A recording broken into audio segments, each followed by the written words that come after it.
జై జనసేన జై జనసేన జై happy birthday to you king of Dhoni happy birthday to you king of Dhoni కెన్ గోల్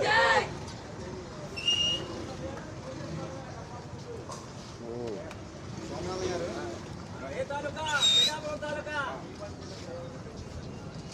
జై జనసేన ఏ తాలూకా రాదరా ఫోటో దిగా జెర్సీ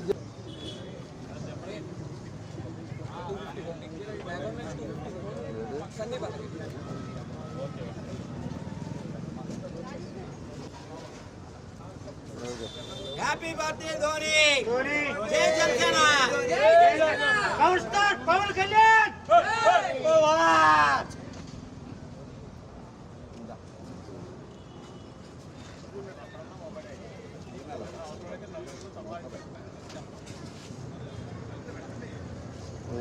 ఓకే నాకు లాగం చేయాలి వచ్చి జై జనసేన జై జనసేన లాలి మండల రాజేష్ గారి నాయకత్వం జనసేన పార్టీ నాయకత్వం నేను ఇప్పుడు ఇబ్బంది కాదు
ప్రముఖ క్రీడాకారుడు ప్రపంచ క్రికెట్లోనే దిగ్గజం శ్రీ మహేందర్ సింగ్ ధోని గారి జన్మదినాన్ని పురస్కరించుకుని విజయవాడ ధోని ఫ్యాన్స్ అసోసియేషన్లో ఆధ్వర్యంలో ఈరోజు ధోని గారి బర్త్డే సెలబ్రేషన్స్ చాలా గ్రాండ్గా నిర్వహించడం జరిగింది.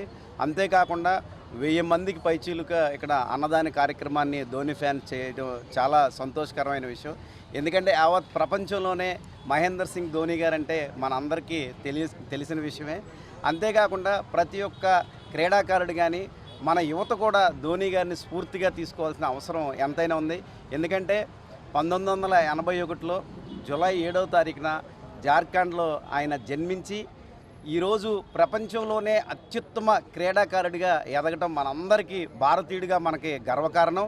అంతేకాకుండా మన మహేందర్ సింగ్ ధోని గారు అసలు క్రికెటర్ కన్నా ముందు ఫుట్బాల్ గోల్ కీపర్గా ఉంటూ అక్కడ క్లబ్లో ఒకరోజు క్రికెట్కి ఛాన్స్ వచ్చి ఆ క్రికెట్లో ఆయన చేసిన వికెట్ కీపింగ్ ఎంతో అద్భుతంగా వికెట్ కీపింగ్ చేయడంతో పాటు ఆ రోజు అండర్-16కి సెలెక్ట్ అవ్వటం, వెంటనే ఫస్ట్ వన్డే మ్యాచ్కి బంగ్లాదేశ్తో ఆయన డిసెంబర్ 23వ తారీఖు 2004లో మ్యాచ్లో అరంగేట్రం చేయటం. ఆ రోజు నుంచి ఈ రోజు వరకే మహేందర్ సింగ్ ధోని అంటే మనందరికీ ఆయన ఎంత గొప్ప క్రీడాకారుడో మనందరికీ తెలిసిన విషయమే. అంతేకాకుండా ఐసీఐసీ నిర్వహించినటువంటి అన్ని ట్రోఫీల్లో విజయం సాధించిన ఏకైక కెప్టెన్ మహేందర్ సింగ్ ధోని గారు ఉండటం మనకు చాలా అద్భుతమైన విషయం. అలాంటి ధోని గారిని మనందరం కూడా ఆదర్శంగా తీసుకుని ఈరోజు ఎక్కడ నెగ్గాలో ఎక్కడ తగ్గాలో బాగా తెలిసిన వాళ్ళు మన అధ్యక్షులు శ్రీ పవన్ కళ్యాణ్ గారు అయితే, అలాగే మ్యాచ్ ఆడేటప్పుడు కష్టకాలాల్లో ఆ మ్యాచ్ని ఆదుకుని విజయ తీరాలకు తీసుకెళ్లేటువంటి గొప్ప క్రీడాకారుడు మన మహేందర్ సింగ్ ధోని గారు అనడంలో ఎటువంటి అతిశయోక్తి లేదని తెలియజేస్తూ, ఇలాంటి కార్యక్రమాలను మంచి కార్యక్రమాలని నిర్వహిస్తున్నటువంటి విజయవాడ ధోని ఫ్యాన్స్ అసోసియేషన్ అందరికీ కూడా నేను ప్రత్యేక ధన్యవాదాలు తెలియజేస్తున్నాను. అంతేకాకుండా మీరు యొక్క ధోని గారి యొక్క ఆశయాలు ఆలోచనలు కూడా తీసుకుని క్రీడా స్ఫూర్తిని ముందుకు తీసుకెళ్లాలని మనస్ఫూర్తిగా కోరుకుంటూ ఈ కార్యక్రమాన్ని నిర్వహించినటువంటి ప్రతి ఒక్కరికి కూడా నా హృదయపూర్వక నమస్కారాలు తెలియజేస్తున్నాను. పేరు మోహన్ సాయి అండి. నేను భీమవరం నుంచి వచ్చాను. మేము గత 3-4 సంవత్సరాల నుంచి నందిగామ అంటూ హైదరాబాద్ అంటూ రకరకాల చోట్ల పెద్ద పెద్ద ఈవెంట్లు చేసుకుంటూ ధోని బర్త్డే సెలబ్రేట్ చేస్తూ వచ్చాము. ఫర్ ద ఫస్ట్ టైం ఈ సంవత్సరం విజయవాడలో మన తెలుగు ధోని ఫ్యాన్స్ అసోసియేషన్తో కలిసి ఇక్కడ మైగ్రేట్ అయ్యి ఇక్కడ గట్టిగా పెద్దగా చేద్దామని చెప్పి వచ్చాము. సో అందులో భాగంగానే నిన్న బ్లడ్ డొనేషన్ క్యాంప్ పెట్టాము. ఇవాళ మార్నింగ్ సినిమా వేసిన తర్వాత మామూలు సార్ చేత కేక్ కటింగ్ అండ్ ఇప్పుడు 1000 మందికి భోజనాలు పెడుతున్నాము. అండ్ ఆల్సో ఇంత పెద్ద బర్త్డేని ఘన విజయంగా చేయడానికి సార్ గారు రావడానికి ఒక ముఖ్య కారణం. అండ్ ఆల్సో థియేటర్ మేనేజ్మెంట్ కానీ వీళ్ళు కానీ మాకు చాలా సహకారం అందించారు. ఈ విషయం వరకు మాత్రం ధోని ఫ్యాన్స్ కానీ ఎవరైనా సరే అందరికీ పూర్తిగా కృతజ్ఞతలు చెప్పదలుచుకున్నాము. అలాగే ధోని గారికి పుట్టినరోజు శుభాకాంక్షలు తెలుపుతున్నాము.